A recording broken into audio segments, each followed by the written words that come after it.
Assalamualaikum warahmatullahi wabarakatuh. Alhamdulillahi rabbil alamin. Wabihi nasta'in ala umuri dunya waddin. Ashhadu an la ilaha illallah al-malikul haqqul mubin. Wa ashhadu anna Muhammadan abduhu wa rasuluh الصادق الوعد الأمين. يا أيها الذين آمنوا اتقوا الله حق تقاته ولا تموتن إلا وأنتم مسلمون. يا أيها الناس اتقوا ربكم الذي خلقكم من نفس واحدة وخلق منها زوجها وبث منهما رجالا كثيرا ونساء. واتقوا الله الذي تساءلون به والأرحام إن الله كان عليكم رقيبا. فإن أصدق الحديث كتاب الله وخير الهدى هدى محمد صلى الله عليه وسلم وشر الأمور محدثاتها وكل محدثات بدعة وكل بدعة ضلالة وكل ضلالة في النار. Mari kita bersyukur kepada Allah Subhanahu wa taala pada pagi hari ini, subuh Jumat tanggal 2 Zulkaidah 1445 Hijriah. Alhamdulillah kita baru saja melaksanakan sholat subuh berjamaah. Kita berharap kepada Allah Subhanahu wa taala mudah-mudahan segala amal-amal kita, ibadah-ibadah kita diterima oleh Allah Subhanahu wa taala, dan mudah-mudahan segala kesalahan kita diampuni oleh Allah Subhanahu wa taala. Jamaah sekalian rahimakumullah, Allah memperingatkan dengan peringatan yang sangat keras dalam Al-Qur'an. Minimal ada 3 ayat yang sangat-sangat kita perlu perhatikan. Karena peringatan itu adalah peringatan yang membuat Allah jenuh dengan kita, yang membuat Allah bosan dengan kita. Kalau orang lain bosan dengan kita tidak masalah, kalau Allah masih menyayangi dan mencintai kita. Tapi biar kita dicintai oleh berjuta-juta manusia, jika Allah itu bosan kepada kita dan Allah memberitahukan bahwa Allah akan memerangi kita, ini adalah sesuatu peringatan yang sangat kita waspadai. Di antaranya yang Allah sampaikan dalam ayat 278 279 maksud tulun surah Al-Baqarah, Allah berfirman, ya ayyuhalladzina amanu taqullah, wahai orang-orang yang beriman, bertakwalah kepada Allah. Wadharu ma baqiya minar riba, tinggalkan sisa-sisa riba. Jika ada sisanya lagi, tinggalkan riba. Apalagi memulai melakukan riba, tinggalkan sisa-sisa riba, kata Allah Ta'ala. In kuntum mu'minin, jika kamu betul-betul beriman. Orang yang beriman adalah orang yang memegang teguh apa yang Allah sampaikan dalam kehidupan kita, apa yang Allah sampaikan. Yamhaqullahu riba wa yurbis sadaqah. Allah Subhanahu wa taala akan menghancurkan riba sehancur-hancurnya, dan Allah akan menyuburkan harta yang disedekahkan. Jemaah sekalian rahimakumullah, berbicara tentang riba di negeri ini, di tempat kita tinggal ini, paling tidak kalau kita tidak melakukan, maka hujan tuh kita ini karena tempiasnya, karena imbasnya, ada basahnya dari perilaku riba yang begitu maju di tengah-tengah kehidupan masyarakat dan bernegara. Sampai rumah-rumah diketuk hanya menawarkan usaha untuk riba. Kalau perlu dana, kami bisa bantu, dengan catatan begini. Yang perlu dana imannya kada tapi kuat, akhirnya diambil, membayari kada bisa. Akhirnya bukan pokok jadi anak, tapi jadi cucu. Artinya yang pinjamnya 2 juta bisa sampai 20 juta. Nauzubillahi min dzalik. Maka Allah Subhanahu wa taala katakan, tinggalkan sisa-sisa riba. Artinya kita betul-betul berpaling dari riba. Riba itu apa, Bapak-bapak, Ibu-ibu? Riba itu adalah transaksi jual beli atau pinjam meminjam yang membayarinya lebihan daripada menukarnya. Lebihan daripada menukarnya. Kecuali transaksi jual beli itu yang dilakukan oleh penjual dan pembeli dengan akad kredit, bisa langsung lawan penjual, bukan dengan pihak-pihak lain. Ini yang kita hampir tidak bisa hindari di dalam kehidupan kita. Bapak-bapak hadirin rahimakumullah. Fa illam taf'alu, kata Allah Subhanahu wa taala, jika kamu masih tidak meninggalkan riba, jika kamu masih melakukan riba itu, maka apa kata Allah Ta'ala? Fa'azanu biharbim minallah wa rasulih. Maka Allah mengumandangkan peringatan untuk perang.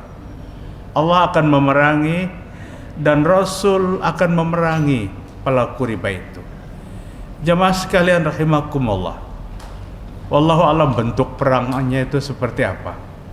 Yang jelas tidak berhadap-hadapan seperti satu sama lain memegang senjata. Tapi senjata Allah Subhanahu wa taala itu lebih mulia dan lebih canggih daripada senjata yang ada di muka bumi ini. Allah mampu memenangkan yang sedikit dari yang banyak. Allah mampu membuat sengsara manusia satu negara apabila riba itu tidak ditinggalkan. Jamaah sekalian rahimakumullah, jangan pernah hati kita tidak terenyuh pada saat Allah menyatakan, aku siap perang dan Rasul siap perang dengan pelaku-pelaku riba. Perang adalah ucapan kebencian yang paling tinggi. Kalau masih bisa diskusi, masih bisa dialog, tidak berperang, itu belum. Tapi banyak karena Allah menyatakan, aku akan perangi pelaku riba itu. Ini adalah kebencian yang memuncak dari Allah Subhanahu wa taala. Bapak-bapak, Ibu rahimakumullah, di dalam Al-Qur'anul Karim Allah Subhanahu wa taala menyebutkan, alladzina ya'kuluna riba la yaqumuna illa kama yaqumu syaitan minal mas. Orang-orang yang memakan harta riba tidak dapat berdiri pada hari kiamat sempoyongan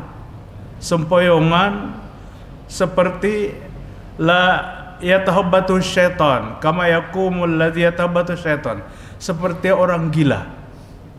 Jadi hari kiamat pelaku riba itu seperti orang gila, orang yang mabuk berat.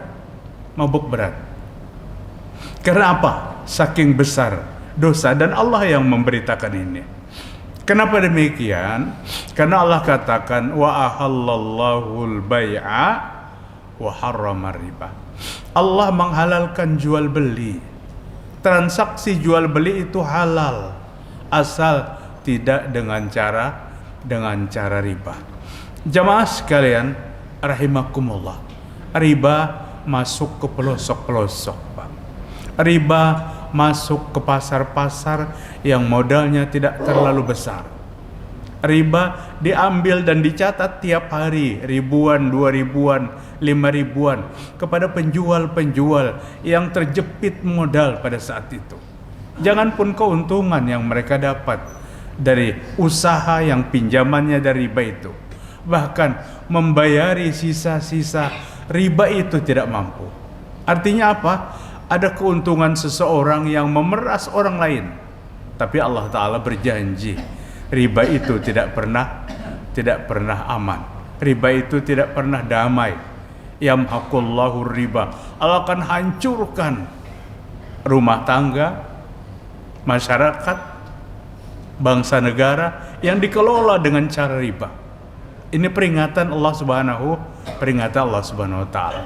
Kenapa tadi ulun katakan Ini satu ayat yang sama sekali jangan pernah kita anggap enteng. Satu ayat yang diingatkan kepada Allah kepada kita dengan peringatan yang sangat keras. Bahkan baginda Rasulullah sallallahu alaihi wasallam menyampaikan apa? Ar-riba isnani wa sab'una baban. Riba itu ada 72 pintunya. Banyak. Untuk masuk riba tuh ada 72 pintu kata Nabi. Ada 72 pintu. Ada naha misla ataini rajul ummah. Riba yang paling ringan contohnya seperti seorang anak menzinahi ibu kandungnya sendiri. Nauzubillah min dzalik. Riba yang paling ringan seperti anak berbuat zina terhadap ibu kandungnya sendiri. Artinya celah dan cabang-cabang riba itu banyak sekali dalam kehidupan umat manusia. Dan itu bukan terjadi hari ini. Riba ada di setiap zaman. Riba ada dari masa ke masa. Sejak zaman Rasul sallallahu alaihi wasallam. Paman Nabi seorang pelaku riba sebelum dia bertaubat dan masuk Islam. Seorang pelaku riba yang menggandakan uang kepada orang lain. Tapi setelah didakwahi Rasul dengan ayat-ayat seperti ini, maka dia masuk Islam. Dia bertaubat dan selesai. Jamaah sekalian, Islam itu solusi. Tidak ada yang tidak ada solusinya dalam Islam. Apapun bentuk kesalahannya, apapun bentuk dosanya, apabila minta ampun, Allah berjanji akan mengampuni. Wala ubali kata Allah. Aku tidak pernah peduli sebesar apa dosa yang kamu miliki. Jika kamu bertaubat, maka Allah akan mengampuni. Allah akan mengampuni. Jemaah sekalian, ironisnya menyelesaikan riba itu dengan riba lagi. Maka bersambung.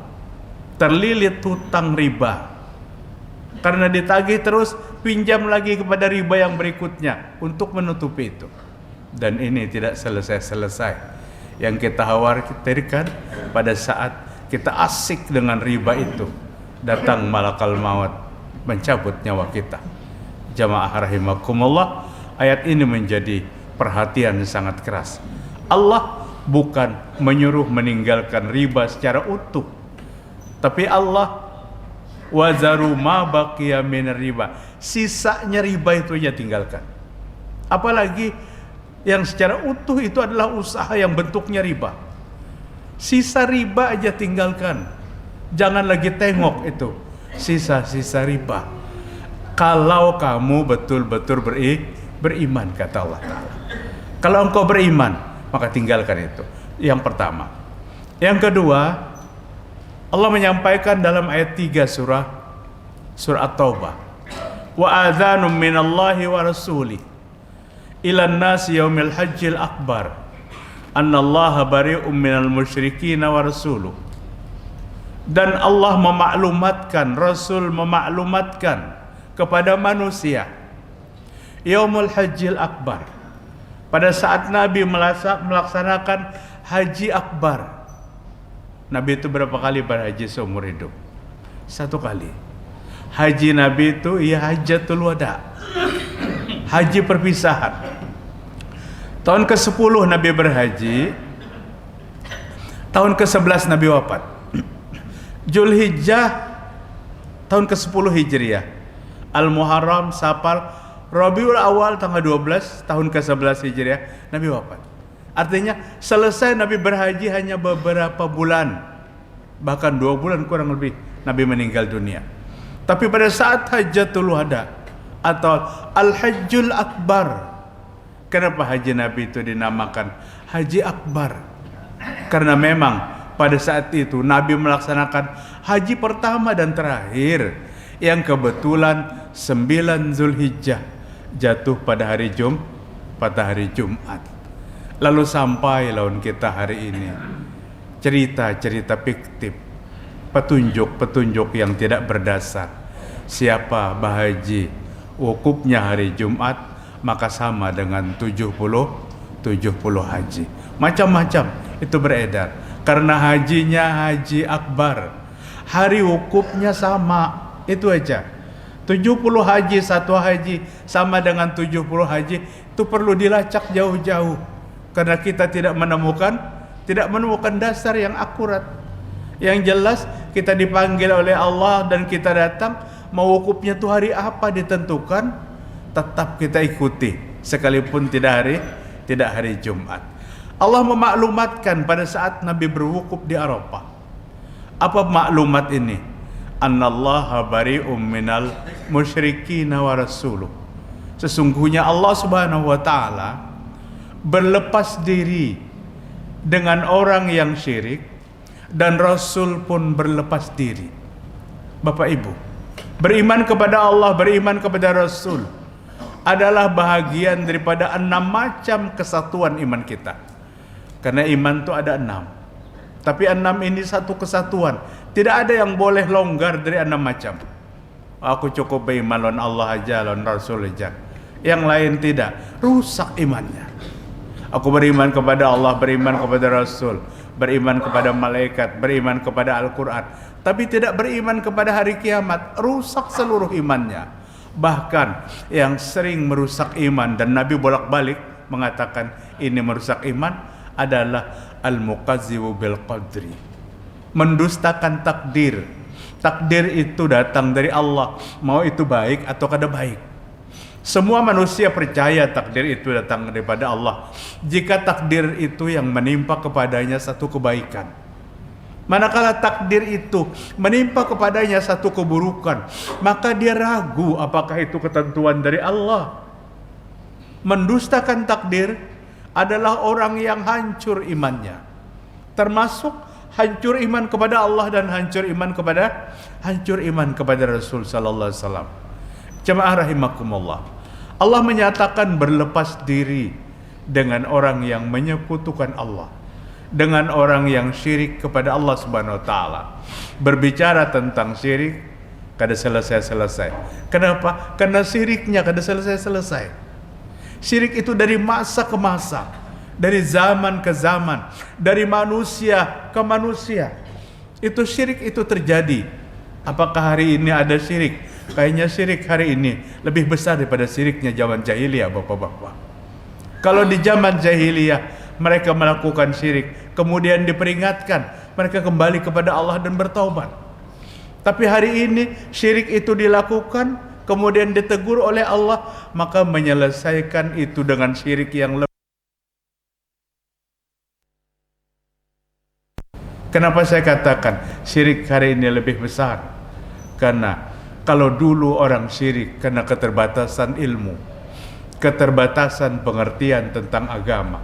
Tapi hari ini syirik-syirik modern, syirik-syirik canggih senantiasa ada dalam kehidupan umat manusia.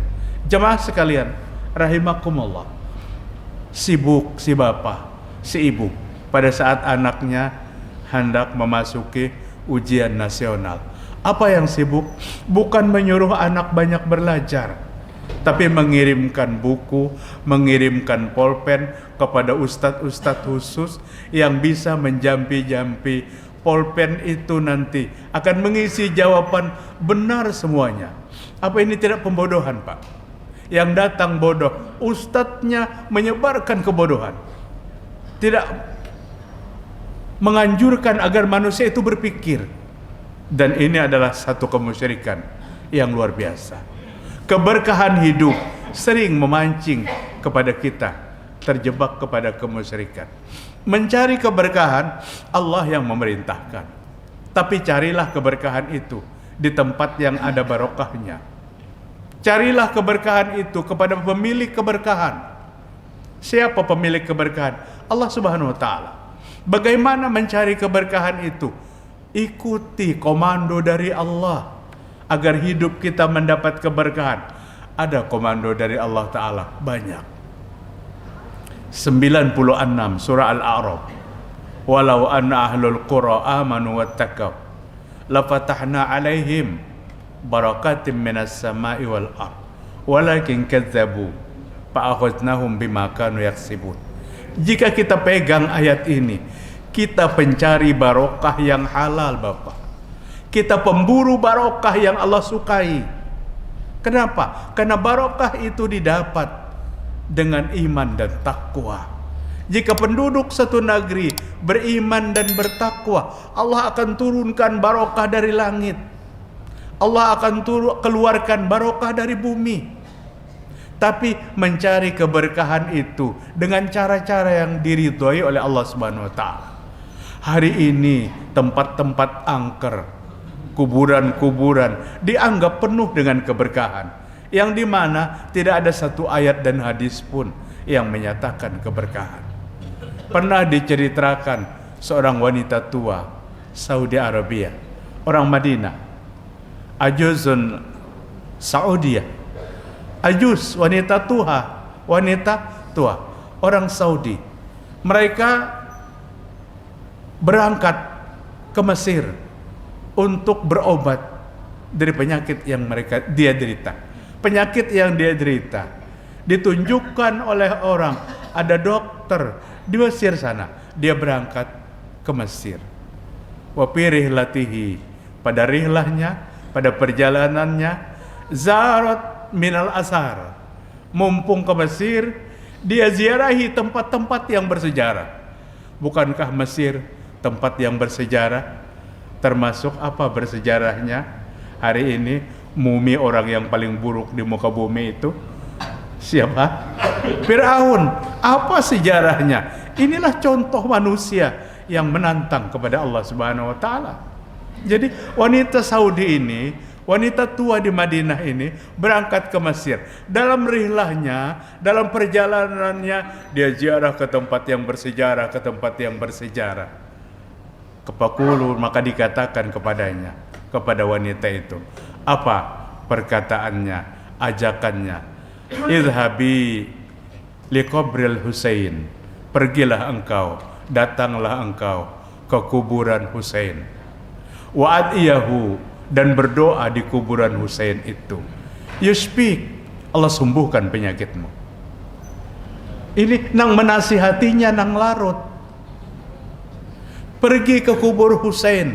Bapak Ibu, Husain itu adalah Sayyidina Husain bin Ali bin Abi Thalib, cucu kesayangannya Rasul sallallahu alaihi wasallam. Memang dia dikuburkan di sana. Ada penganut paham seperti ini. Penganut paham, biasanya paham ini adalah paham-paham Karbala. Disuruh wanita itu pergi ke kuburan Husain, disuruh berdoa akan disembuhkan. Apa kata wanita tua orang Madinah itu? Faqalat, dia berkata, Jaddul Husaini indana, kuburan kayunya Husain itu di kampungku. Siapa kayunya Husain itu? Nabi Muhammad sallallahu alaihi wasallam. Jaddul Husain indana, kuburan kayunya Husain itu, kuburan Rasulullah itu di kampungku, di Madinah. Kata wanita itu, mada'aina, aku kada pernah meminta-minta di kuburan Nabi. Padahal Nabi itu adalah kayunya Husain. Wa nad'u rabbana wahdah, aku senantiasa meminta kepada Tuhanku satu-satunya, Allah Subhanahu wa taala.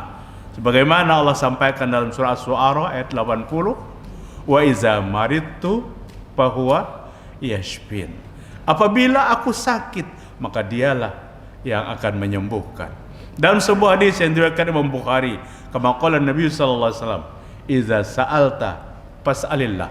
Apabila kau minta, maka pintalah kepada Allah. Wa iza sta'anta fasta'in billah. Kalau engkau minta pertolongan, mintalah pertolongan kepada Allah Subhanahu wa taala. Bapak-bapak hadirin rahimakumullah, bentuk kesyirikan yang sudah ribuan tahun seperti ditunjukkan kepada wanita tua Madinah itu, hari ini masih terjadi, bapak-bapak. Bahkan hari ini yang sangat ngeri kita melihat, seolah-olah haji dan umroh belum sempurna sebelum berziarah ke sana ke sini. Dan nang diziarah itu bukan orang hidup. Maaf, berziarah kepada tetangga orang hidup, itu adalah perintah agama kita. Nang diziarah itu orang mati. Pada saat dia ziarah ke kuburan, maka dia dialog dengan orang yang dikubur itu. Guru, Dato, ulun ni hendak naik haji. Doakanlah ulun mudahan selamat. Nih batu di kuburan pian ulun bawa ke Makkah. Karena batu di tanah haram ulun ambil, ulun ganti di kuburan itu. Pak, ini dosanya sangat besar, Pak. Dosanya sangat besar. Di dalam Islam tidak dilarang untuk berziarah. Sekalipun sementara Nabi pernah melarang. Kuntu nahaitukum an ziyaratil kuburi. Dulu aku melarang kalian ziarah kubur. Kenapa Nabi melarang ziarah kubur? Takut iman belum kuat, yang akhirnya meminta-minta kepada penghuni kubur. Kebiasaan orang jahiliyah yang sangat kental menyelesaikan masalah itu di kuburan. Problem usaha, problem keluarga, bahkan problem masyarakat, mereka datang ke kubur nenek moyang mereka untuk melaporkan itu. Istidraj bukan karomat. Istidraj mungkin Allah berikan. Dilanjur, selesai masalahnya, tapi imannya makin hancur. Nabi khawatir ini terimbas kepada sahabat-sahabat yang baru masuk Islam. Maka Nabi katakan, tidak boleh ziarah ke kubur, hatta kubur orang tua sekalipun. Jika larangan ini tidak dicabut oleh Nabi, sampai hari ini kita kada boleh ke kubur, Pak. Tapi setelah itu Nabi katakan, kuntu nahaitukum an ziyaratil kuburi ala pazuruha. Sekarang ziarahlah. Nabi mensunahkan untuk ziarah. Artinya yang ziarah ke kubur ini orang yang betul-betul iman yang tahan banting. Tidak meminta-minta kepada sesuatu yang tidak layak untuk dipinta. Bapak-bapak, kalau orang mati itu diminta doanya kah atau didoakan? Sepakat kita. Kalau orang mati itu kita doakan. Mau yang mati itu bapak kita, ibu kita, keluarga kita, orang Islam, kita doakan. Dan doa itu ada sejak zaman Nabi Muhammad sallallahu alaihi wasallam. Tapi kenapa Nabi larang? Nabi takutan cara-cara jahiliyah itu masih dipakai dalam ziarah ke kubur. Setelah Nabi yakin imannya sudah mantap, imannya sudah kuat, fazuruha, ziarahlah kalian. Maka ziarah itu disunahkan oleh Rasul sallallahu alaihi wasallam. Sampai hari ini bapak-bapak, ziarah kubur disunahkan dengan 3 panduan. Ini yang perlu kita perhatikan. Kalau lebih daripada 3 panduan ini, boleh pulang ziarahnya seperti cara jahiliyah. Apa panduannya? Turikul qalbah. Ziarahlah ke kubur jika hatimu merasa keras. Amun hati itu rasa keras benar, bawa ke kuburan. Hati keras itu kayak apa, Gerang? Ikam 10 berhadapan dengan kuku tantang, itu kada keras hatinya, itu nekat. Hantu aja mati. Tapi yang keras hati itu lawan Allah Ta'ala. Ujar Allah gawe kada digawinya, ujar Allah tinggalkan digawinya habis-habisan. Jika itu ada pada hatimu, maka bawalah berziarah ke kubur. Lembutkan hatimu. Jadikan kubur yang kau ziarahi sebagai tempat introspeksi dan muhasabah. Bapak-bapak, ibu-ibu, apakah kuburan di tempat hari ini, di tempat kita, tempat introspeksi muhasabah, atau tempat selfie-selfie? Biar punya jawaban masing-masing. Gak usah dijawab itu. Gak usah dijawab. Artinya dituntut kepada kita, kuburan itu tempat muhasabah, tempat mengingatkan kita, melembutkan hati yang keras, menderaikan air mata, menangis, tapi bukan menangisi nang dikubur. Kenapa Utsman bin Affan radhiyallahu an apabila berada di areal pekuburan, dia tidak mampu lagi menyeka air matanya yang begitu deras, membasahi jenggot dan gamisnya. Kenapa? Bukan menangisi nang dikubur, tapi apa yang dibawa ke kubur itu. Kepada siapa aku bisa bertukar pikiran di kubur itu? Di kubur semua sendiri, semua dihadapi sendiri. Dan jika yang masuk itu sebagai ahlul jannah, Allah akan bukakan pintu-pintu surga dan sampai ke apa yang mereka rasakan. Bapak-bapak, sekali lagi sampaikan, berbicara kubur jangan berbicara seperti alam dunia. Kesalahan kita berbicara tentang kubur seperti alam dunia. Oh, hati-hati, sidin tuh hidup di kubur. Kayak itu kan biasanya. Sidin tuh hidup di kubur. Hidupnya kayak apa?